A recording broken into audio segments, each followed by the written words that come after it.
because he came to the Court of Appeal at the interlocutory stage. The use of language. Yes, so that means he expressed his animosity, that he already harbored animosity against him. You know, that language was not because he came to the Court of Appeal, he exercised his right of appeal, he already harbored some animosity again, and they set aside that judgment just because of that. So lawyers have poetic license, judges have poetic license too, but you must not deploy it recklessly and in an unguarded manner.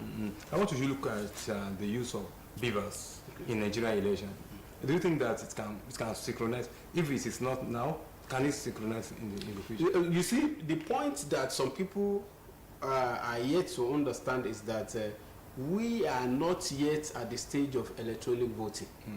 The stage where we are now is electronic accreditation, not electronic voting. So that is why some people are saying, oh, as we are voting, so the thing should be going to somewhere. No, that is not the stage now. The stage we are now is electronic accreditation. According to you? Yes, we are still, no, according to the law, according to the electoral act. Go and check the electoral act. There is nothing like electronic voting now. What we have is electronic accreditation. So if it is electronic accreditation, then we are not yet at the stage of electronic voting.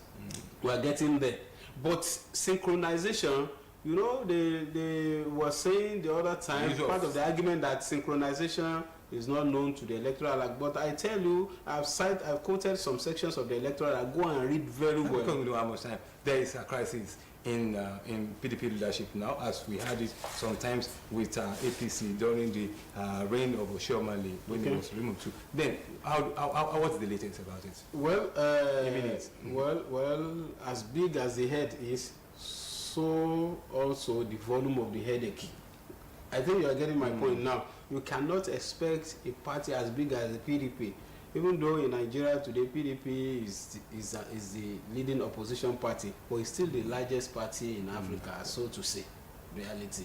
And I don't want to judge it from the angle of the performance of the party at the presidential election, that because the PDP did not win the presidential election as declared by, you know, the matter is now before the Court of Appeal, which is the Presidential Election Tribunal. So that's end will justify the means, or means will justify the end, whichever one.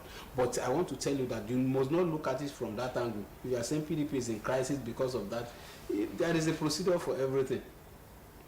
If there is a procedure for everything, then, and once that procedure is being followed to the letter, there won't be any problem at all.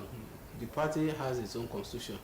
The Court of Appeal and the Supreme Court have said it severally, that internal affairs of a political party do not concern the court. The court do not bother themselves. What the court will look at is that if there is any grievance, any inter-party grievance submitted to the court will just look at it, whether it is something that can be dabbled into or not. So what is happening in the PDP today is not a new thing. The only thing is that we are talking about the national leadership of the party. Some people cannot just sit somewhere and say, okay, we want to deal with the national chairman of the party, because he is carrying the load of all the members of the party across the 36 states and the FCT. So if you are talking I want about to appreciate you because we don't have much time. Thank you very much. I appreciate you. That was Barrister Hazim Abiyu. Thank you very much. The editorial advisor is Akiola Owolabi and the producer is Oluwatoyin Yusuf. I'm Adebisi Abdul Aderotimi. We are going to meet again on Newsmaker next week. Bye for now.